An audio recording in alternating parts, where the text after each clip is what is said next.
Let's talk about Kyle Schwarber, though. What was your reaction to him being sent down? Not surprised.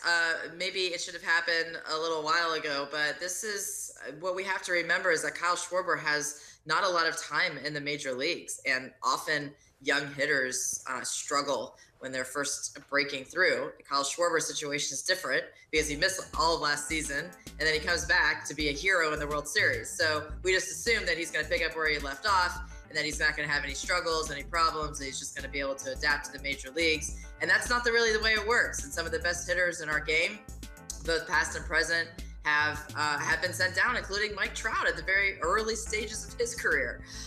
So yeah, you see a lot of situations where hitters have to adjust. You know, the pitchers kind of adjust to them, and then hitters have to adjust back, and that's a very difficult thing for a young hitter. So Joe Maddon said all the right things yesterday, and saying that he's not going to be down there for long. They want him to get his head together. I mean, you have to, as a manager and as a front office, you have to kind of time this right, and it's very difficult. How long do you let a guy try to work things out, and then where do you get to the point where he's burying himself and it becomes a mental thing where he's not going to be able to work out of it, and you don't want him to mess up the rest of his career. So I think this is probably a good thing. Yeah, well, that leads me to the next question here, Alyson. How long do you think this is going to take? Do the Cubs already have a time frame in mind, or it depends on what happens with Schwarber? If he goes down there for 3 weeks, 2 weeks, and rakes, so they call him back up, or is they're going to let him go down there for a couple of months and make sure that he's right before they bring him back up here?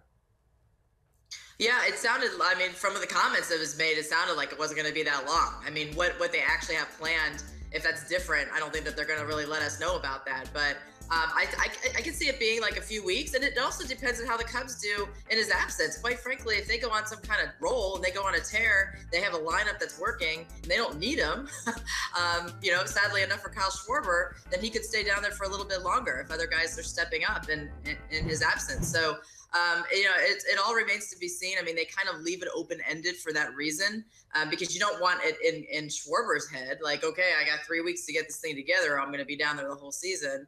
And it's really just going to depend on how things work with him, if he gets it together, and what happens with the Cubs at the major league level. It's about winning games at the major league level, not so much about making an individual player happy.